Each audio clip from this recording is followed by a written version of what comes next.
wonderful human being, all around good person, and definitely not controversial, Ezra Miller brings the Flash to life in a movie that has been an absolute box office disaster. However, is it worth your time? This is Last Page.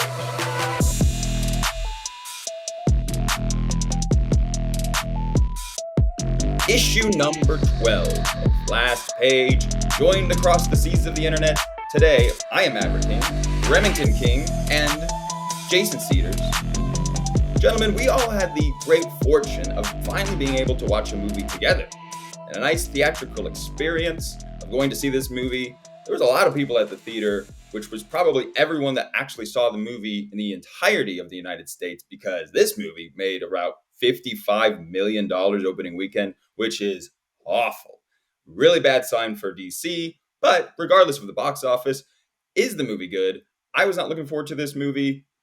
Could not care less about Ezra Miller as an actor, much less all the off-the-screen stuff. Remy wasn't looking forward to this movie either. However, Jason, you were excited for this movie. Did this movie live up to your expectations? Yes. I went in wanting a Michael Keaton Batman movie, and I think that's what I got, actually. It was funny how much this movie did feel like a Batman movie, even the beginning with Ben Affleck Batman and that whole scene, and then Johnny transitioning into like almost a swan song finale to the Michael Keaton, 80s Batman kind of movie. So it was kind of funny that this is what I walked in kind of wanting, and I walked out getting that. So as far as a Flash movie, yeah, not great. I mean, it wasn't bad, but I really don't understand actually the amount of probably hate that is we are going to be talking about now, and honestly the box office number. Like when you look at some of the other superhero movies and their openings and how bad of movies they were, it's kind of deserving, but this wasn't so bad to deserve the 55 million. So I think there's a lot of other factors in here, especially how you started this video is Ezra Miller factor to this movie. I think has played even more to it than the storyline or anything else that this was bringing to the table. So it's interesting. And yeah, there's a lot of points to talk about, but I'm actually going to leave it with surprisingly good. Surprisingly good. I like it. That's the type of optimism I expect from you, Jason. That's what we love you for. That's why you're here. So that way you can talk about how you enjoyed so much of this movie, and I can bring us back to reality because of how absolutely awful this movie was. And it's completely take away the fact that Ezra is allegedly a horrible human. This movie is a complete mess from start to finish on a visual level. Some of the worst CGI we've seen in recent years, especially relative to the budget. And the story is inconsequential and it drags, and the characters are not very good, with the exception of Michael Keaton. Not that Michael Keaton does anything particularly amazing in this movie. I don't come away from it thinking he had some sort of amazing acting experience or performance, but just being himself and reprising the role was fun. And that is kind of the primary positive thing I have to say about the movie. We'll get into the details in a minute here, but overall expectations were low, and my expectations were met low. This movie exceeded my expectations because I had no expectations. I didn't hate myself watching this movie the way I hated myself watching Across the Spider-Verse, because at least I was invested into the characters of that. This movie, I just was like, I just don't want to be in pain. The way I was in pain watching Transformers, which, by the way, one of the writers of this movie was also one of the writers of the new Transformers movie. Oh, that makes a lot of sense. Yeah.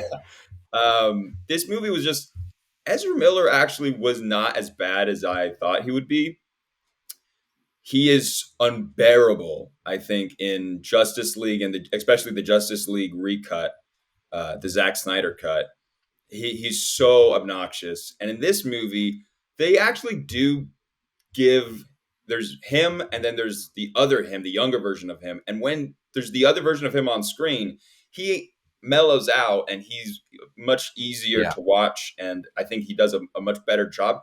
But the tone of this movie is all over the place because there'll be times where he's being serious and then they cut and then he's back to being goofy. And I feel like it's because of all the reshoots and they had to stop this movie in between all of the allegations that he got. So there's times where I think that Ezra Miller does a fine job of being the lead, but overall, just there is nothing in this movie. The plot ends up getting so it ends up being completely meaningless of the action and going to try to save Supergirl and bringing in Michael Keaton and then Zod showing up. All of that basically is just completely wasted. But overall, it was just kind of there's a couple of things I like about the movie, but nothing to write home about. The movie kicks off with the opening scene is the Flash having to run around and clean up Batman's mess, basically. And he is tasked with saving a dozen or so babies. Jason, how did you feel about the baby saving scene, which I feel like, for all the wrong reasons, will live on in infamy? Yeah, no, it's definitely not the Nightcrawler opening scene to X-Men movie that sets the tone and gets us excited. But I mean, it was kind of your classic Flash Quicksilver stopping time and showing the audience and setting the tone of the movie, what his powers or ability is. And so it's hard to like talk about this movie as good or bad because of so much of the things that you guys just talked about. It's like Ezra Miller's antics off screen, the budget of this movie, the rewriting, the CG, the plot, the story. There's so much of that where, I mean, it was so affected by so many other people, so many fingers in this, so many situations happening. So it's like, that's why we saw this movie 2 days ago and, I want to sit here and say it's a bad movie or it's a good movie, but it's just so weird that you have to throw in this other factor of like, the studio wasn't completely behind so many of the ideas and having to change stuff afterwards. So was that like baby scene just added in afterwards where they didn't have so much of a budget? And so the babies, come out. I mean, that's one of the worst CGIs in it, the chronosphere stuff that we'll get into talking about it. But that first scene too, the babies are so bad. So, I mean, they knew that. They had to have known that seeing this movie. So it's got to be something where it's like, all right, we have to put this scene in to establish his power no matter how bad it looks. And when you have a movie make that decision to affecting our viewership of it, it's hard to stand behind it. It's like, yeah, the scene was fine, what it was trying to do and accomplish, but it executed very badly. And yeah, trying to be silly and kind of catching babies as they're falling and the dog having, and the woman, and I think is the final credits scene where the dog is like eating stuff out of midair, is that was more towards the end than it was in the beginning, right? Because I think I'm kind of confusing if the dog was like silly during that first scene. I don't think it was. It was more like towards the after credit scene or towards the end. But I mean, it set the tone of the movie. I mean, he's whining about Batman pretty much the whole time too, where it's showing that he is just I think the janitor of the Justice League is what he calls himself, just the cleanup stuff. So, I mean, it's setting the tone of kind of what his position is in the DC universe it's fine, but yeah, poorly executed. And is it totally on the writers, the producers, or whatnot? Is there other factors that go towards this scene being so bad? I don't know, but I think that's the overlying almost issue with this whole movie is there's some unseen factors that made some of these scenes so horribly bad, and what were they? It's a pretty obnoxious intro from the get-go. His interaction with the barista, which I don't know if I've ever really come across a barista in your local Starbucks that acts like that. Usually they're very high energy and cracked out on 17 cups of espresso at that point. So the whole lazy barista thing, it just, maybe they're different in New York. They're in New York, right? Gotham? No, Are they in Gotham? No, it's a fictional city. His is Astro City. No, not Astro. His is. Oh, okay, I guess. Oh, Flash's fictional city is called. Oh man, I can't remember. We're bad nerds. This is DC. I do not list myself as a Flash expert, but from Central City. Central City. Okay, yes. It's, Maybe the baristas are very slow in Central City. I don't know.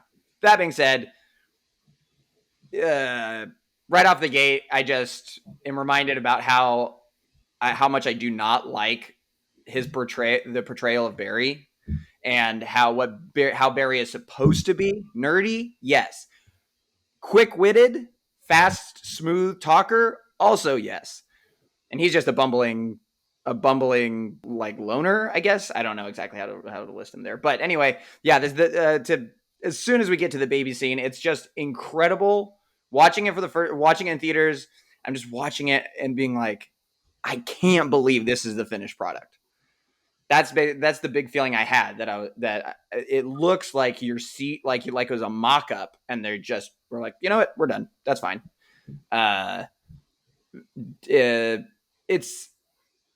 It's a wannabe Quicksilver scene, which is that's the comparisons that you're just going to naturally make with two characters that are of the same vein.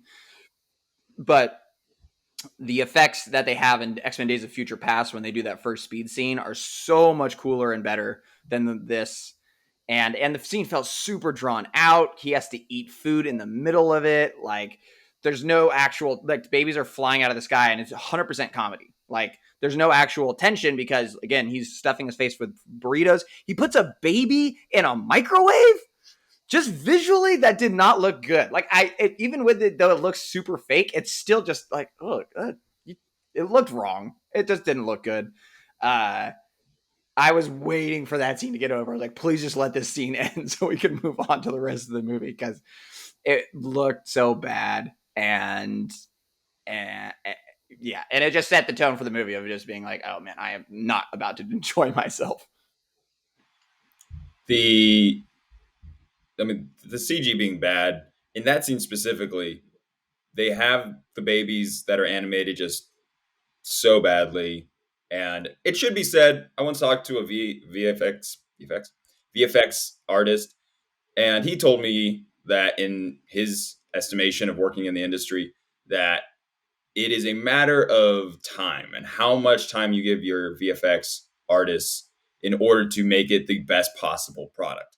And if you gave them all the time in the world, you will get a great looking product. But a lot of times, and in this specifically, they clearly did not. I mean, the amount of CGI, the amount of things they're trying to do in this movie, from the opening scene to all of the different dimensions, there's so much. Like, this would have needed a lot of time. They spent $200 million in the budget of this movie.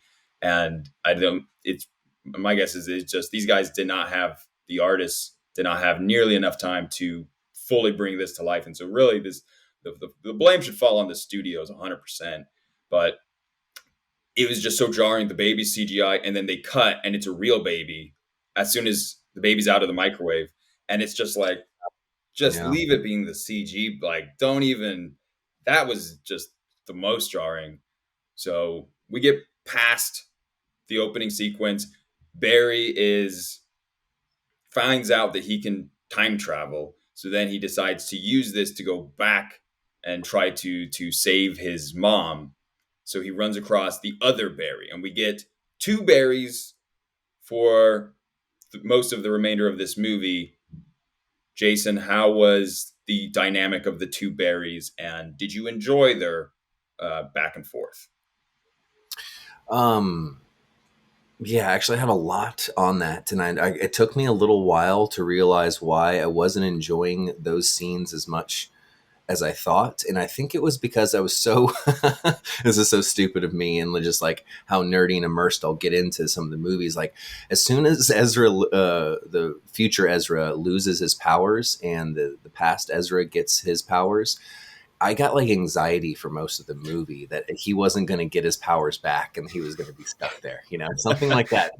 And so, and I understood, like, from the storytelling aspect of the movie, like, they couldn't have both of them running around being Flash, it would be just like the ending fight sequence. They wanted them both. So I understand that one of them had to lose it, and I like the teaching aspect of it, but I had slight anxiety for it being like, oh man, he lost his powers, and I've even seen the Flashpoint cartoon in the comic book. So I know that he actually does a recreation of the accident on himself to get his powers back. That's kind of comic book lore, but it was kind of funny that aspect of it was, but it was fine. The whole two Ezra things, I think we all knew that going into it, so I think that was better. That if it was going to be all of a sudden that we thought it was going to be just this one Ezra, maybe Michael Keaton kind of or Batman duo kind of for the whole movie, but the fact that we were following a future and past Ezra, it set me that I got a heads up on that. I think I was able to enjoy it more, but I mean, I was fine with it. Those two,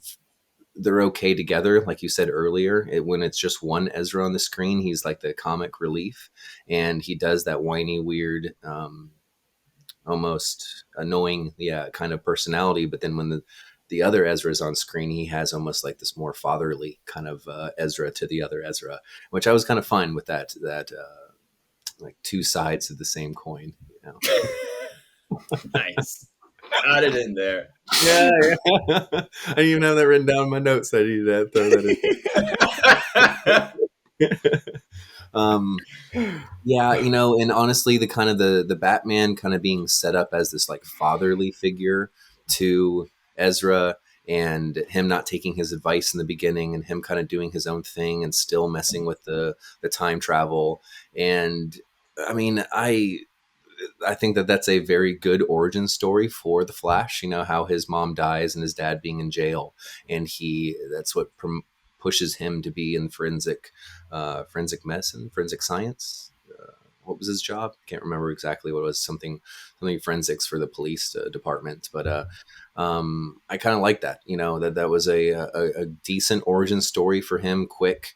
Because the first act of this movie is probably the best in my opinion, as far as like moving the story along fast to like us getting into the middle part, and the middle part really starts to like get convoluted and explaining too much, especially with the two Ezras in the middle running around. But I mean, all in all, it was okay, that beginning, how with the two Ezras and things like that. I understood that's what they needed to do as far as a multiverse movie. That's different from kind of the other ones that we've had right now. So it was fine. We'll say that. The only thing worse than one DCEU flashes, two DCEU flashes. Going into this movie, we obviously did know that is the crux of the Flashpoint series, or the Flashpoint story, is multiple flashes, not just one or two, but technically three. With Evil Speedster, is that what they call him? I think I saw somewhere Dark Flash is what they were. Flash, Dark Evil Speedster, whatever. And get it. We kind of get thrown into there. You see the Evil Flash, which was so obvious that it was Evil Flash from the start. I haven't seen any of the Flashpoint stories all the way through, whether it was comic or cartoon movie or the CW show. I've seen bits of each, but I've never seen any of them all the way through. I kind of went into this movie purposefully so that way I didn't have as much of an idea, so that way I can now go back and rewatch some of those. But that being said, it's just very obvious when he kicks himself out of the chronosphere. What is it called? Yeah, chronosphere. The chronosphere. When he kicks himself out, he just shows up. He's like evil and purple or whatever. I was like, oh, yep, all right. Definitely, Flash variation, very obviously. Kicks him out. And then we get introduced to, his mom's still there, and then other Barry. And I do agree that original Barry is for the most part, is more tame and less obnoxious, because he's trying to like get some things done. In that, and then the other Barry makes up for and it's just kind of a combo of like two characters that are dueling for comedic relief at various points. And in this movie, even with like, it's just the serious tones it tries to convey are so few and far between that they don't hit almost at all. Except, I mean, maybe even later on when he sees his mom and everything, it's still just maybe it's just because little feels in that scene. The thing is, I'm like, it was okay, but it's hard for me to just. It is truly hard to watch a movie when a person you just know exactly what type. It'd be like watching a movie with Harvey Weinstein in it and trying to just be like, let me look past like all the horrible things I know about him and just take him as a character. I can only do it so much. Yeah. Where I just randomly threw, oh yes, the line, we got it. I have to mention this line. The line in the movie when he makes a comment about how the Justice League doesn't have very good mental health services. I was like, they left that in the movie. It's so on the nose in a bad way. Like through my own experiences too. On top of yeah, dude, I couldn't believe that. Yeah, like I mean, it's so ironically funny that I maybe they left it in there because it's ironically funny. I don't know, but it did make me laugh out loud in the theater, and. But anyway, I think once we got to the two berries, it really does hit a lull where that second act of the movie right in the middle feels like it's slow and uneventful. Watching other Barry discover his powers and run through the city, not that interesting to me. Like we have seen people discovering their powers so many times, and then especially when it's dumbed down to like a kiddish.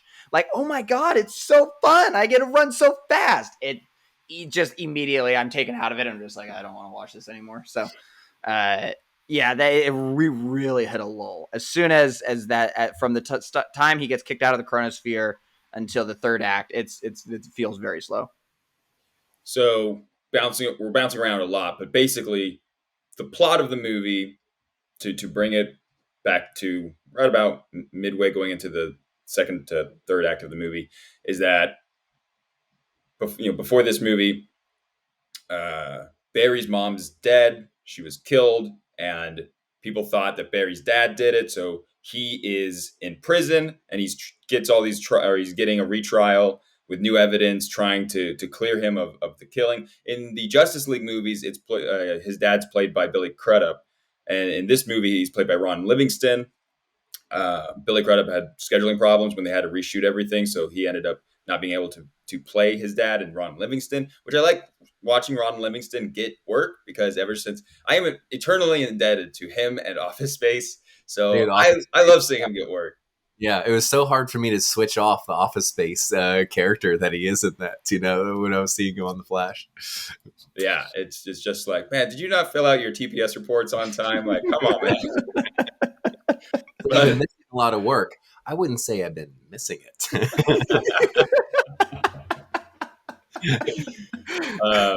And then his mom, I don't know that actress, but I would say she is the best. She gives the best acting performance in this movie. She's very, like, you just instantly, very much a lovable mom, and then gets the emotional scene, which I do feel like that is the best part of the movie. The emotion, which we'll get to it later, but that scene, the performance that she gives with her and Ezra, I think was the best, most enjoyable part of the movie to watch. But so then, because you get that connection, and then Barry wants to go back in time and try to save his mom, and meanwhile he runs across the younger version of him, and now both of them seek out Michael Keaton for help, and Michael Keaton gives a very interesting, so weird it might just work, like, explanation into time travel, with saying that it's like a bowl of spaghetti and you never know what you're gonna get. And basically, like, it's weird. It's so weird and like visually jarring, because the sound of the spaghetti like sloshing around is gross. Yeah. And then he just slops it down, and I was like, this is so disturbing, but actually makes sense. So yeah, how was the Remy? How did you feel about the Michael Keaton introduction and the bowl of spaghetti? And hopefully you don't have anything stuck in your teeth for the remainder of this show. Let me just get through this real quick. I bit off more than I could chew. I'm going to ask you a question. No, I actually looked up, because Michael Keaton used a word that I've never heard used. Any time travel related movie is going to throw out the same terms and tropes. The grandfather paradox, I think they use that in Endgame and this movie. the butterfly effect, all these different things, ripple effect, whatever it is. But Michael Keaton uses a word that I've never heard used in time travel movies before, and that was, and maybe there is one and I'm just missing it, but retrocausal. He goes, oh, like time travel is retrocausal, meaning something, if you affect the future, it retroactively affects the past. This didn't make any sense to me, but I did Google it, and it is a real theory. Retrocausality, the idea. I mean, so philosopher, it's a real theory in physics, but then there's a philosopher side to it that affecting current events or future events can retroactively. I'm paraphrasing quite a bit here because there was multiple philosophers over like 100+ year span that had different viewpoints on this. But I just thought it was interesting because I've never heard that word used in time travel movies before, and it kind of just stuck with me. So, fun fact. The bowl. Oh God, dude, I do not enjoy watching anybody eat, but my God, neither did Jason and I right now. Let me tell you. I understand. I just really wanted to put you guys back in the feeling of how you felt in the theaters while. Oh, you did. Congratulations, because it worked. I think I think it's interesting. I thought it wasn't. It's just anytime you explain.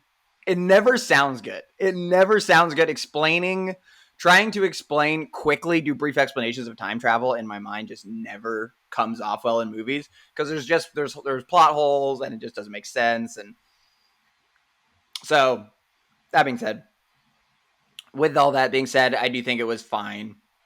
I agree. Maribel Verdú, I believe is how you say her name, the actress that plays Ezra's mom, which, did we know that Ezra is biracial? I mean, not Ezra, but Barry? I do think that, I don't think that is not a Barry from the comics. I don't believe is biracial, but I guess I think that is referenced in Justice League, but I don't, like it was a surprise to me where I was like, oh, Barry's biracial. I was like, oh, I don't know if that's like just in this movie. Definitely couldn't tell. I don't know. Like, I almost thought my first thought was, is Barry adopted? That was my first thought. But, which could be. Hold that theory for later. If Ezra was my child, I would hope Ezra would be adopted. Oh, ouch. Ouch.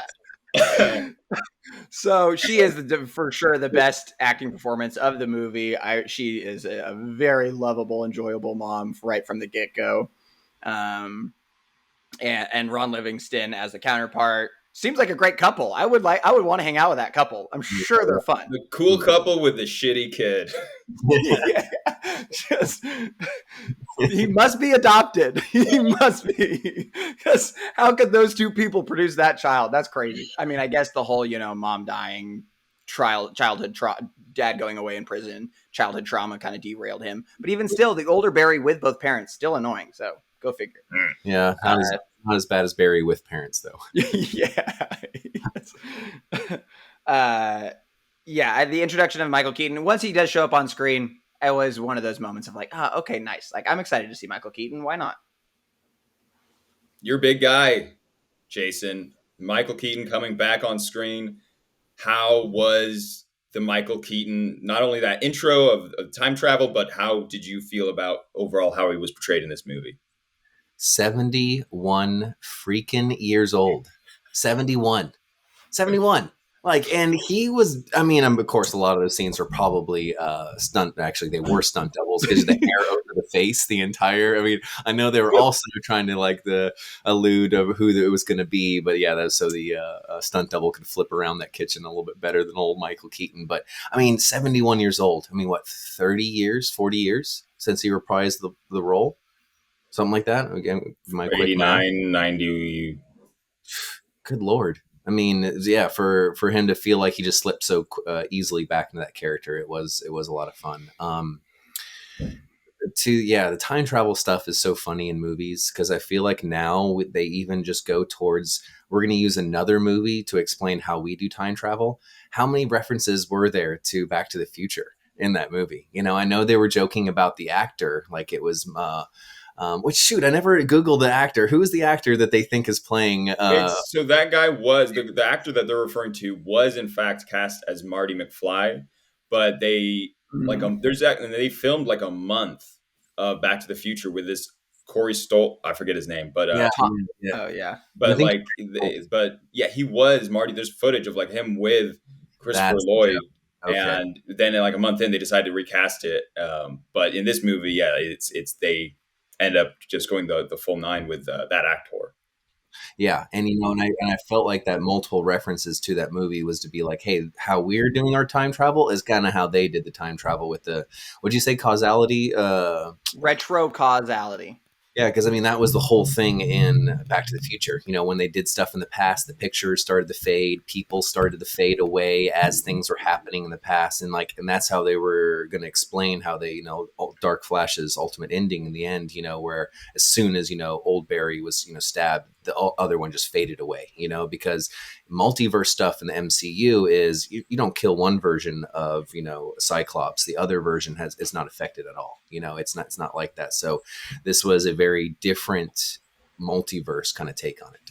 Another point I kind of wanted to make about the time travel stuff is, and maybe this is something we should talk about more at the end, but I felt like it was a good setup as far as what they need to go forward with the DCU, EU, whatever it's kind of changing into, from the Snyderverse to the Gunverse or whatever they're going to be calling it. So, I mean, this is just a very easy way to set up how everything was its own multiverse, and whatever we do moving forward is just a new multiverse. It's not us just having to wipe away everything that we did every single time we want to do a new iteration of Superman or Batman or the Flash or whatnot. So in that aspect of how they were describing it, where it's a spaghetti like overlapping itself, where certain points will be the similar but past and futures would be different, I think it was fine. Yeah, it was a very messy, quick way of doing it. But I feel like with a 2.5 hour movie, I did not need to go into a huge explanation on their whole time travel aspect of it.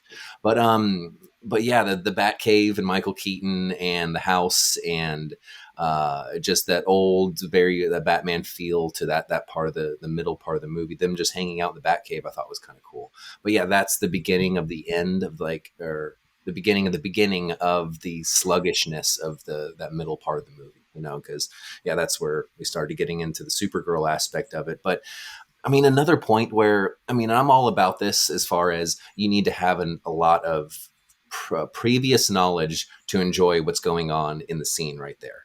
I mean, I feel like there's a certain, like, I stood the test of time. I watched every DC movie, so I know what's going on. But for another movie to harp on the whole General Zod, the whole Batman versus Superman invasion, right? That's the movie that happens in, is Batman, or is it No, Man it's it's Superman, Man of Steel. Man of Steel. Yeah. Okay, Man of Steel is the invasion of Zod, and all that sort of stuff. But for it to be that scene again, and Zod and all that sort of stuff, where I'm sure if you didn't see that movie, you'd be a little bit confused on what's going on, because they kind of quickly, brush over what that whole Armageddon level world destruction events going on. So it's just like, Jesus, I wanted another like bad guy or another scenario where it's like, oh, this is happening again, so we need to find Superman and kind of like, because he's the only one that can defeat this. So, but yeah, that was the beginning, like I said, of the sluggishness to it. So yeah, I like that quick intro to Keaton, but then yeah, he just starts stumbling over itself after that. They get Michael Keaton. They go to get who they think is Superman. Turns out it's Supergirl. Which, super quick to Russia. They were like, we're in Russia. I'm like, you guys just got in this plane. yeah, that was a very jarring cut. Yeah, they were in the plane and then boom, they were there. Yeah. Mm-hmm. Which you start getting Michael Keaton action sequences, which there were parts of it I liked. There were parts of it I liked, but so much of it was CG, and he moves creepily quickly, where it's not only would it be quick if he was younger, but especially because he's an older Batman, it was just very strange that he's doing all these crazy moves, and it just because it was so CG, it was hard to really get like immersed in it because it felt very video gamey. But I You did you brought up that point when we were walking out, and I was like, it felt like Injustice, like the right. Mortal Kombat Batman of how his moves he was doing, where it was heavily CG to look great, but yeah, you're right, very jarring as far as the 71-year-old cane walking Michael Keaton to little ninja Batman running all over buddies. And they get Supergirl, and this is kind of the problem with the movie. One of the problems with the movie is that you get Batman, you get Supergirl, and we don't. They are completely inconsequential to the movie. We could spend a whole part of the movie recruiting them, and then they're part of the team, and then they're just used for this looping battle that takes place where once they're recruited, they now take on General Zod, because General Zod's invasion is now there's no Superman in this realm. There's no Superman, so General Zod's just going to run roughshod all over Earth and terraform it to be his own personal Krypton. And so we get put into this battle of that's just constantly going over and over again, and it really just feels like just another part of the mess. Where if you're going to bring in Supergirl, who has like a cool opening scene where she's fighting all the Russians and then collapses. But that, and then Michael Keaton is fighting, and just it's completely worthless. And it just feels like they didn't think of a cool way to make those characters matter. Their arcs in this movie are completely pointless. But yeah, Jason, the Supergirl scene of going to Russia, recruiting Supergirl, how did you come away from those scenes? How did you feel? You hit the nail on the head. Inconsequential. After it, yeah, that's what you think about. But while it was going on, because so much of this movie touches on Flashpoint, but this was kind of like the Red Sun storyline in the DC universe, where Superman's ship crash lands in Russia rather than Kansas, and the Russians actually take Superman, and they kind of make him to a Soviet kind of guy. So I thought it was going to go that route with it, but then they did I think this is actually in the original Flashpoint storyline, where this something similar happens, but it's America that I think he crash lands at the Pentagon. And so we throw him into some little cave with a red sun in it, and we don't let him out because we're so worried about it. So, and then when he comes out, he's much crazier and much more hellbent in like this skinny, like sickly looking Superman kind of flying around, just blasting everything with his eyes. So I thought that's what we were going towards. So I kind of liked how then they threw the Supergirl element into it, where she's sickly, the skinny kind of, person, and that she's kind of brought back afterwards, and because of his one kind act, she's now going to save all of humanity. And it was like razor thin, like how they were keeping this kind of going together. You had to be like, okay, all right, I guess I understand that. Okay, all right, I guess I'll believe you, and kind of suspend that disbelief a little bit. So messy, inconsequential. It was kind of fun to see some of her fight scenes and things like that, but yeah, we could have definitely done without that whole saving the Supergirl aspect of it, and I'm not sure really what their angle was, which maybe even second best actress or third. A homegirl who played Supergirl, I don't have her name right here, but I think she did a fine job, and especially because of, I think every other Supergirl iteration has been some blonde bombshell, kind of looking Supergirl. So this is kind of nice to be just a different kind of version, a different origin to it. So, that was fine, but all in all, unnecessary. Like, as much as I enjoyed these parts of it, after the whole thing played out, it's like, okay, I didn't need that 45 minutes of this movie, kind of thing. So, it's hard to really appreciate that part because of that. Supergirl as an individual character is fine acting performance wise, but from the perspective of the story, her motivations and her personal story is so thin, like paper thin, and doesn't really make a lot of sense. In summary, what happens is they save her from Russia, which, yes, you guys are right.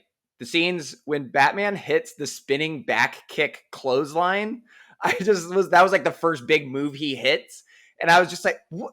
how old is this guy supposed to be? He's supposed to be old, but he doesn't make any references to like, oh, my back hurts or anything. He's just fine. 100% spinning back kick. No problem. But yeah, once they rescue her, and she comes out, she has a cool fight scene, and then they bring her back. So they rescue her for no reason. She understands this. I mean, not for no reason, but they rescue her. And then Barry is on the roof talking to her and saying, we need your help. Zod's coming. He's going to destroy the planet. And she says something to the extent of, I don't really care. Humans aren't my problem. And then flies away, goes and sees Zod land, kill one soldier. And she's like, change of heart. I guess, you know what? I guess people are worth saving. And then flies back to being like, I'm on your team. It was so dumb. They could have just, if she just went with them from the start, it would have made more sense. Of her just being like, you know what? Like, this, like, saving people is what we do. Like, hope on my chest is what we do. Like, it was such a weird angle to like make her have to decide and undecide. Why they wrote that in there, why that was in the final cut is beyond me. I think she looks fine. She does look. I like the kind of. They didn't do anything super different with her costume, so I do like that.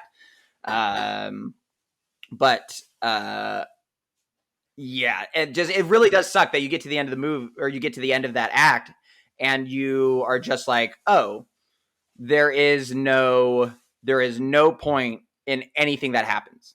They could have taken an angle where they need the two of them to stop evil Speedster, Dark, like if there was some sort of thing where evil Speedster comes out and then it takes all four of them to gang up on him and stop him and save, that would have been way cooler. And then they would have actually had meaningful arcs, as opposed to we just get to the end of it and you just see them die over and over and over again in a death loop. Like and so you just get to it and you're like, wait, what? They did all of this, all the recruiting, the saving, the Russia trip means nothing just because he's going to go back and undo it anyway. Like, it's so unsatisfying. And just, again, could have been done so much better with just some very basic writing skills, which clearly these writers don't have. You know, that just makes me keep thinking, and that's what I've been thinking a couple of days is, was there another ending to the movie that had them as more like what you just explained? Was that the ending of the movie and they had to change something? Like, that's what I feel like so much of this movie is there was other reasons for some of these scenes and we just didn't get to see it. Just like the Snyder cut of Justice League, how different that was, you know, how they Darkseid was completely removed from the movie and replaced, you know, with the other bad guy. So did that happen with, you know, these characters in that scene, and something like that was supposed to be the ending? It is.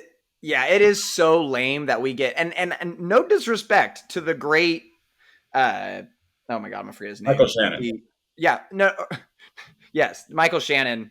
I do love Michael Shannon as an actor. I think he's always great, but I mean, he himself said he couldn't, like, he struggled to get into character for this movie. Too, yeah. And yeah, it's the third time we're using Zod. In the third time.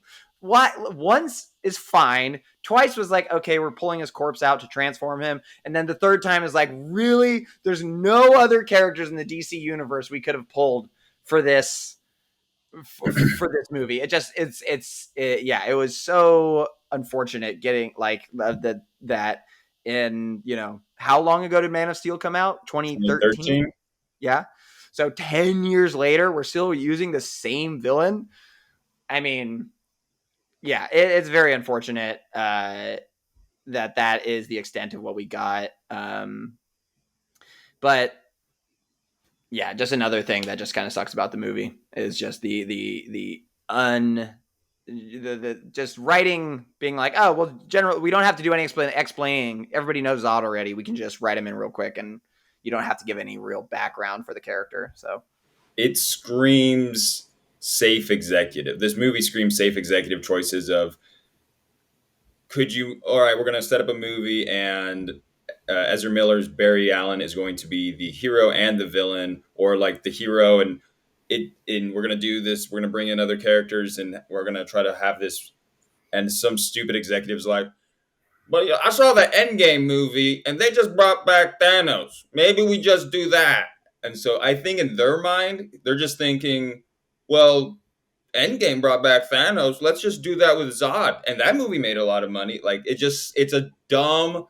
I don't give a fuck about the property that that I am in charge of, or that I have some sway over. I would rather just do the safest possible thing, which is when we show the trailer, people will see Zod and they know Zod, so that'll get people to go see the movie. So yeah, it just, how much of this movie the writers actually have any type of say over, versus you're gonna put in these characters that we've already established and make it work somehow.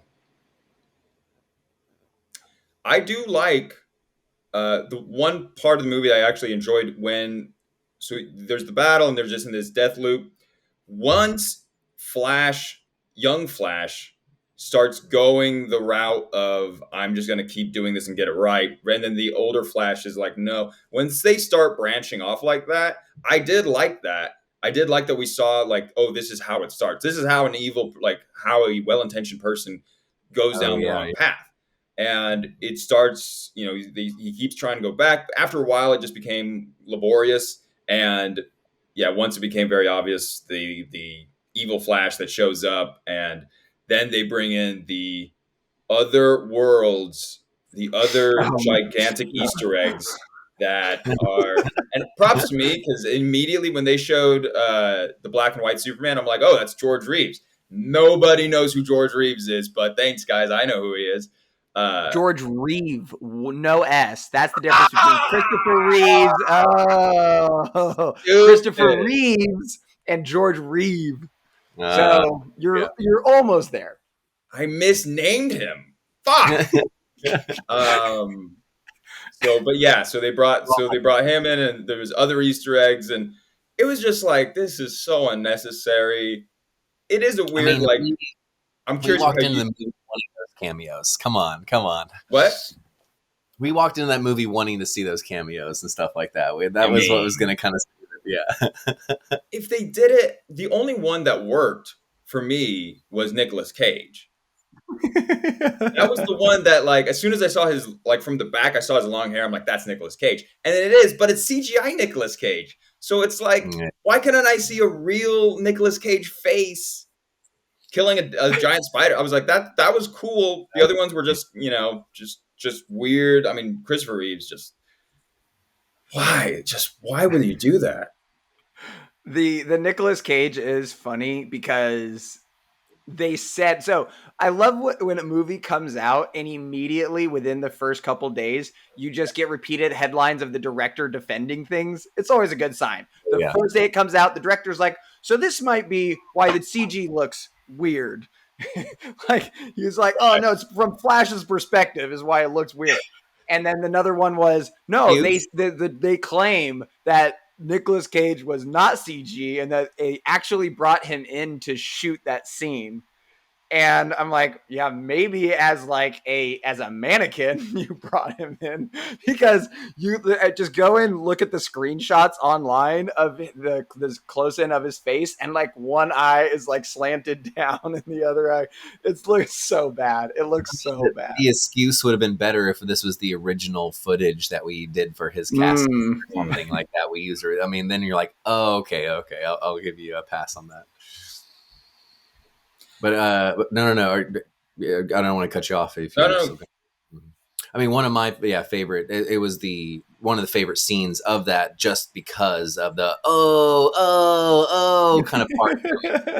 But yeah, it was. I mean, you go from bad CG in the chronosphere to even worse in these other spheres, kind of thing. So you had to sit there and be like, okay, I know the budget's probably taking a hit at this point. They're just trying to put on the screen what they wanted us to see. But I mean, I thought it was kind of fun just seeing all the Supermans and Batmans and Flash's versions, of all these actors and characters throughout the 100+ years of all three of these. And yeah, very, very cool kind of way of describing what the multiverse is in their version, you know, because MCU is totally these, you know, strands, these threads, almost like a tree and branches and stuff like that, describe what the different multiverses are. And theirs are different circles, you know, and then crashing into each other and things like that. So from an artistic kind of a way of describing what that is, I thought it was well done, but a little sloppy, a little messy. But I think the cameo aspect of it kind of made up for it. So the multiverses are crashing into each other, and Barry then comes to the realization that he has to, so after killing, or the other evil Flash dies, or Dark Flash dies, or whatever, and then he goes back to the grocery store, because all of this started because Ron Livingston had to go get a tomato sauce, and it was on the lower shelf, and so the security camera can't verify that he was there when his wife, Barry's mom, was murdered. And so the best scene of the movie is that Flash goes and decides to make it so that he takes the can and puts it in a higher shelf, so that he then looks up and sees the security camera, which then what's the word when you clear someone of court, when you I know what you mean, but I can't think of the word. Exonerate. Yes. When you exonerate, or to exonerate him from allegedly killing his mom. But the very touching, and it's very hard to pull off a scene like that when it's like a older version of a character is meeting a younger version of a character, or a person they know at a different point in their life. And it's like, how much of the dialogue do you want to be like, oh, I feel like I know you? You know, how much of it do you want to do that? And I feel like this scene actually did a more emotionally impactful than, say, Robert Downey Jr. and his dad, Howard Stark, in Endgame. I felt like this was a better, more like, in that scene, they never quite stepped too far to be like, you feel like my son, or something. Like, it was just very much, oh, I can see you're struggling. And it was very nice. Props to both actors and Andy Muschietti, because I feel like that was the most human element of the movie. I think the only reason they were able to pull off that scene is because of how good the actors earlier portrayed themselves as that character, where the mom is very loving, very like, she, like your guys' mom would hug some random stranger. You know, it's like, I would never hug some random stranger. I'm not about to have a conversation with someone next to me and then get emotional with it. But I could see some of our moms, my mom, your mom, you know, this mom doing that to a stranger. And then on top of that, Barry being so broken, you know, like as a person standing there, where like how he looked, how he acted. I mean, it wasn't like some drug fueled or like schizophrenic or anything like that. He was just a very sad person. You could tell, like broken kind of thing. So for those two actors to portray both those characters well, you could see two people like that having that conversation and actually probably hugging and crying, you know, in a grocery store because of how well they were acting, you know. But yeah, like you said, probably one of the better scenes in the whole movie, though. Definitely the best scene of the movie as far as making you actually feel anything for the characters, I think. Very nice moment, and I don't think they don't, you know, drag it out too much, and I feel like dialogue was good. The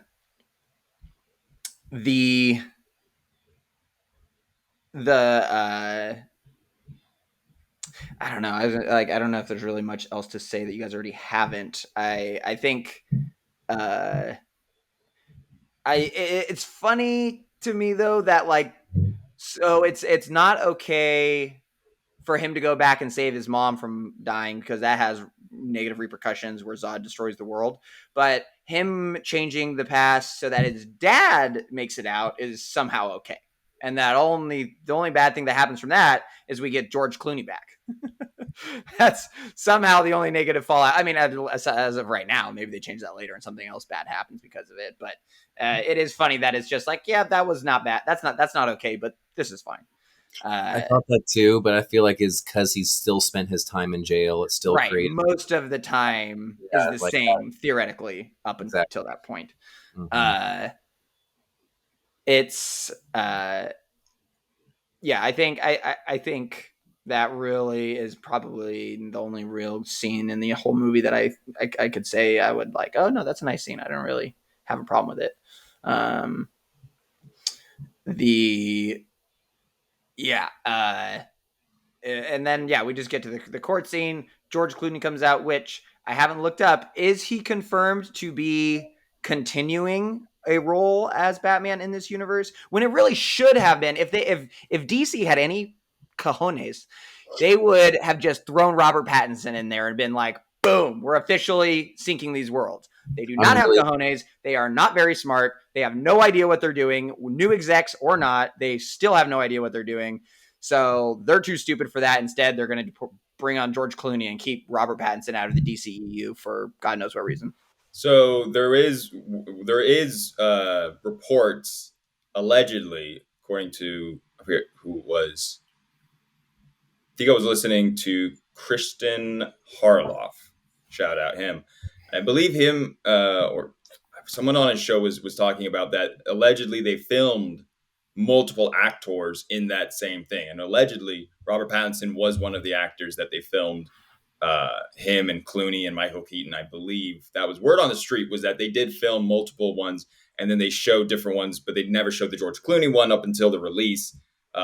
So I don't know, maybe they released those on future drop, but yeah, based on the lack of success in the box office, I don't think we're going to see George Clooney or anyone, because it sounds James Gunn especially is going to be like, listen, I don't want anything to do with this failed movie. Now I want my franchise to be fresh and new. So unless he just decides to bring him in, but I think that's probably the last that we see a multiverse type of thing like that.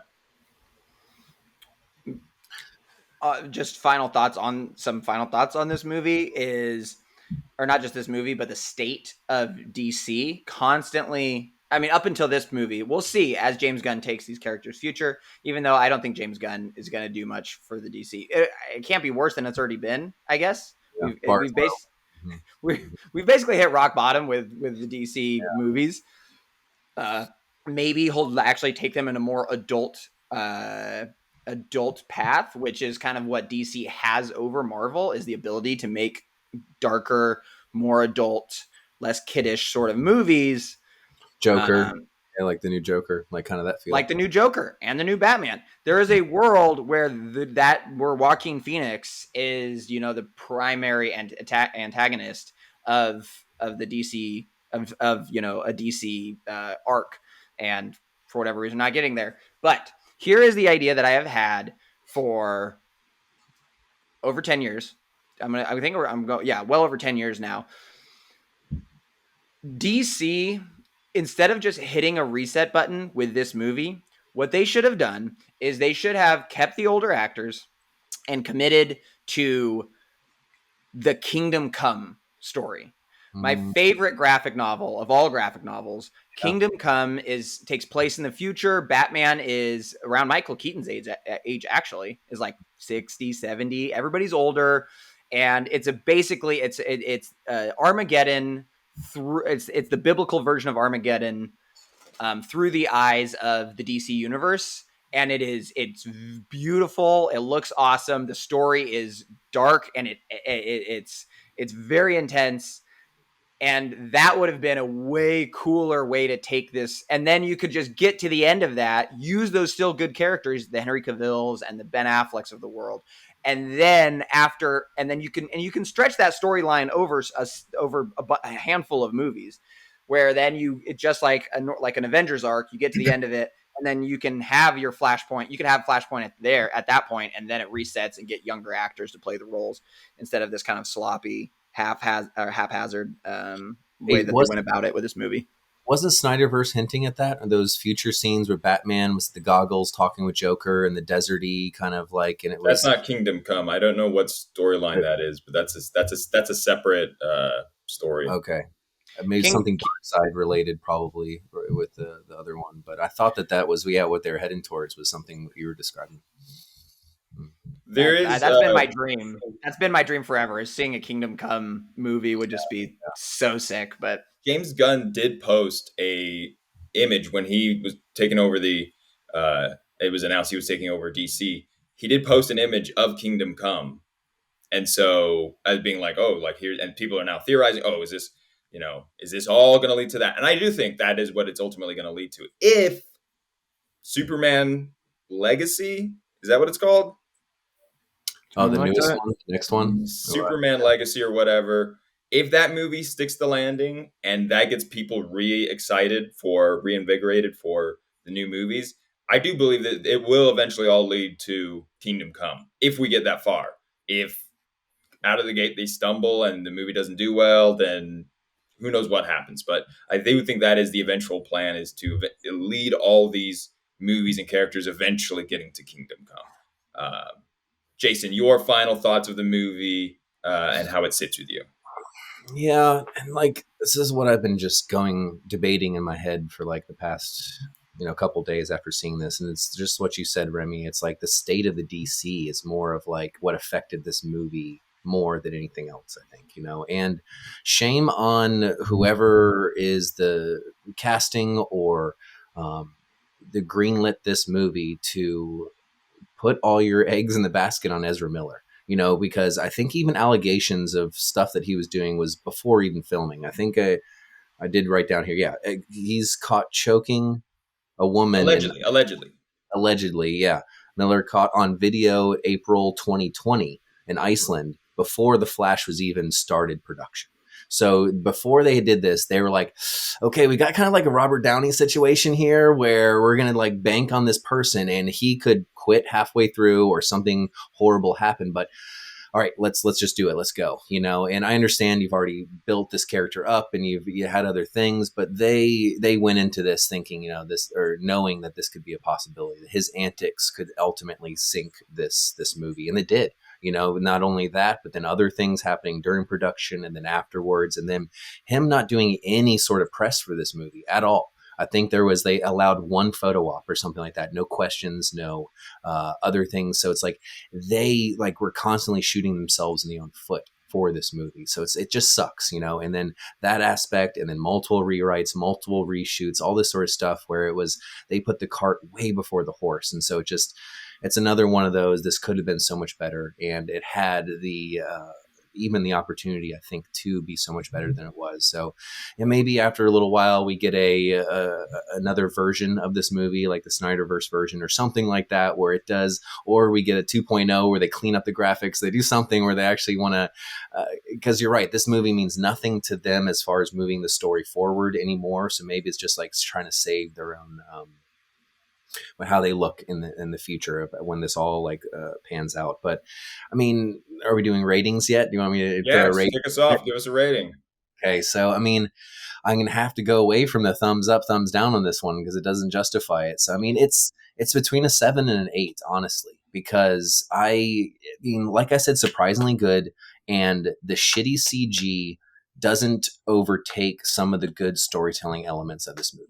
Like if I just try to be like, okay, it has shitty CG, go into it. There's some cool storytelling elements of this and surprisingly good for a Batman movie. That's what I'm going to go walk away with.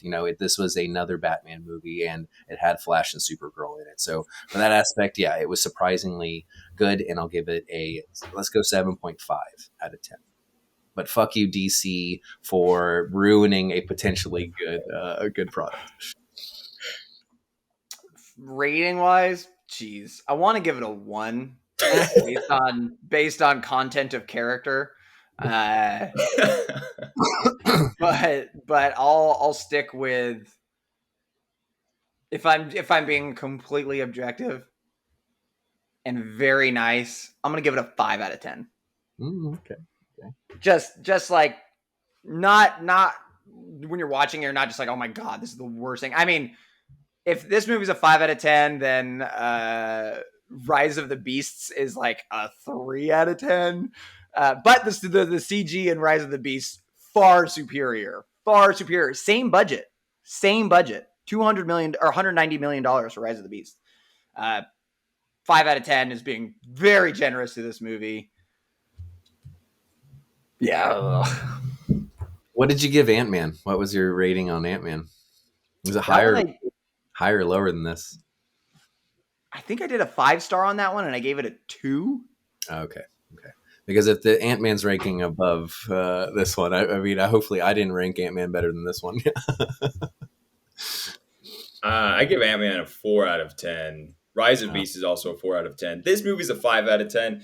It's not, but I was falling asleep for like half this movie. I was catching myself like nodding. So Remy, Maverick, I'm sitting next to you in the movie theater, and there are some points where I'm looking over to see your reaction, and you're just like face reaction, just staring at the no emotion whatsoever, arms crossed, just. Well, I was freezing. I was an idiot. I walked a tank top, and I was freezing the whole movie. So I was just like, I probably looked really bitter, but really, I was. The movie didn't. It wasn't like pain. Like Rise of Beast was just so stupid. But this movie, I was just kind of just like, it's not as bad as I thought it'd be. It just feels like it was such a clusterfuck. And they tried to do reshoots and they skimped on the CGI when they already kept going back and trying to fix it. And they probably got bad test audiences reactions. So then they try to fix other things. And then all of the problems they have with Ezra Miller, it just was just a giant mess of a movie. But I wasn't like, you know, it was whatever. But yeah, 5 out of 10. One last negative comment is arguably the worst looking thing in the movie is how Flash runs. This is a classic case of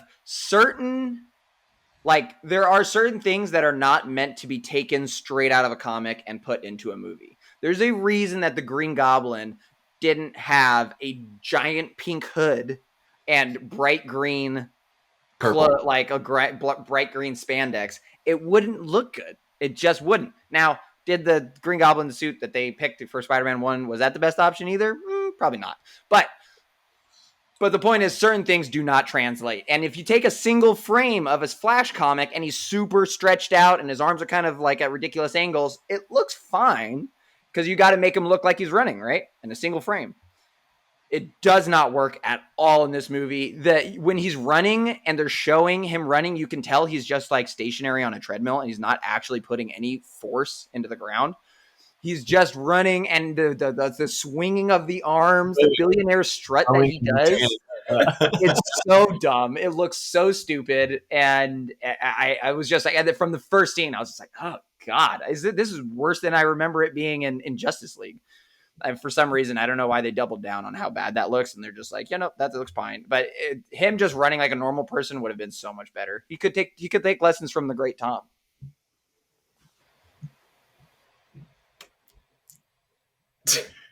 Went over all my the head. things I could say about Tom and how he could save every other movie. He did. Tom Cruise Cruise give this a thumbs up. Well, like, that was the word on the street, was that Tom requested this movie and specifically said it was great and talked to Andy Muschietti and said it was wonderful. I believe that was a psyop that Tom was doing. Tom was specifically psyching this guy out because he knew the movie was sucked. And he's like, oh, it's great. And he's just being like, more people are going to be excited about my practically made Mission Impossible 7. I mean, James Gunn saying greatest superhero movie of all time. There's a couple people said stuff like, it's like, Jesus, you're getting some pretty big shoes that have to be filled now. Think about how much better this movie still would have had so many problems. But if Paul Rudd played the Flash and you were just hanging out with two Paul Rudds, oh my God, it would have been a lot more enjoyable. Yeah, best scene in Ant-Man is multiple hymns. So yeah, I could see that again. And that's Last Page.